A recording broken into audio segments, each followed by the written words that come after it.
అంటే భవిష్యత్తులో ప్రభుత్వ వ్యతిరేకత పైన అన్ని రాజకీయ పక్షాలన్నీ కూడా ఉద్యమం చేసే అవకాశం ఉందంటున్నారు. దానికి కోదండరామ్ గారు నాయకత్వం వహించే అవకాశం ఉందంటున్నారు. అయితే ఆ రాజకీయ పక్షాలన్నీ కలిసి పోరాటం చేసే సమయంలో ఉద్యమ నాయకురాలుగా విమలక్క గారు కూడా దాంట్లో పాలు పంచుకోవాలనుకుంటున్నారా? అంటే ఏది రాజకీయ పార్టీలతోట? అంటే రాజకీయ పార్టీలన్నీ ఏకమై ఇప్పుడు ఉద్యమం చేయాలన్నది ఒకటి ఉంది. పార్టీలు చేసేటివి ఉద్యమ శక్తులు చేస్తారు. నేను ఎప్పుడే చెప్పిన ఒక కామన్ ఎజెండాగా ఒక అంశం మీద పనిచేయాలనుకుంటే అందరం కలిసి కూడా పనిచేయచ్చు ఒక అంశం మీద. కానీ మిగతా అన్ని విషయాల్ని వదులుకొని అందరితోటి కలిసి పనిచేయాల్సినటువంటి అవసరం లేదు. ఎవరికి ఉండే అభిప్రాయాలు వాళ్ళకుంటాయి, ఎవరికి ఉండేటువంటి విధి విధానాలు వాళ్ళకుంటాయి. వాళ్ళ విధి విధానాలు వదులుకొని మాతో రమ్మంటే వాళ్ళు రారు, మాది విధి విధానాలు వదులుకొని మేము పోవాలని అంటే మేము పోలేము. కానీ అందుకని అంటున్నా ఒక కామన్ ఎజెండా తోటి ఒక ప్లాట్ఫామ్గా ఏర్పడవచ్చు. తెలంగాణ ప్రజలకు జరుగుతున్నటువంటి అన్యాయం పట్ల మొన్నటిదాకా ఒక రాష్ట్రాన్ని తెచ్చుకోవడం కోసం అందరం కలిసి ఒక ప్లాట్ఫామ్ మీదకి అందరం వచ్చినాం.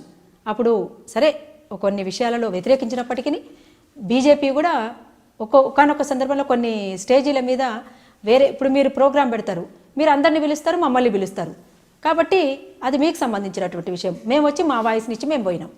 అప్పుడు అందరూ ఉన్నారు. కానీ ఇవాళ ఉన్నటువంటి పరిస్థితుల్లో అట్లా లేదు. మళ్ళా ఇవాళ ఒకే అంశం మీద పోరుబాటు సాగిస్తే పోరాటం చేయడానికి సిద్ధంగా ఉన్నాడు. వివిధ అంశాల మీద అయితే మీ ఉద్యమం మీదే అంటారు. ఎవరిది వాళ్ళకు ఉంటుంది కదా. విమలక్క గారికి గతంలో ఒకటి చెప్పండి, విమలక్క గారికి గతంలో అండర్ గ్రౌండ్ నేతలు అంటే ఈ మావోయిస్టులతో ఎక్కువ సంబంధాలు ఉండేటివి అంటున్నారు. ఇప్పటికీ కూడా ఆ సంబంధాలు కొనసాగిస్తున్నారా? మావోయిస్టులతోటి వాళ్ళతోటి వీళ్ళతోటి ఉన్నాయన్నటువంటి సంబంధాలు అనేది కాదండి. నా జీవిత సహచరుడు ఉన్నాడు, జనశక్తి నేత. తను మొదటి నుంచి కూడా రహస్య జీవితాన్ని గడుపుతున్నాడు. అట్లా ఉన్నటువంటి వాళ్ళతోటి సహజీవనం చేయొద్దనేటువంటి రూల్ ఏం లేదు. అట్లాంటప్పుడు రహస్య జీవితంలో కొనసాగుతున్నటువంటి వాళ్ళతో సంబంధాలు ఉన్నాయంటే నా జీవిత సహచరుడు ఆయన, నాకు సంబంధం ఉంటుంది, అవునన్నా కాదన్నా. విప్లవాన్ని కాంక్షిస్తున్నటువంటి వాళ్ళ పోరాటాలకి మద్దతు తెలుపుతాం. వాళ్ళతో సంబంధాలు ఏముంటాయి? సంబంధాలని ఎందుకు ప్రచారం చేయాలి? కావాలని ముద్ర వేయడం కోసం.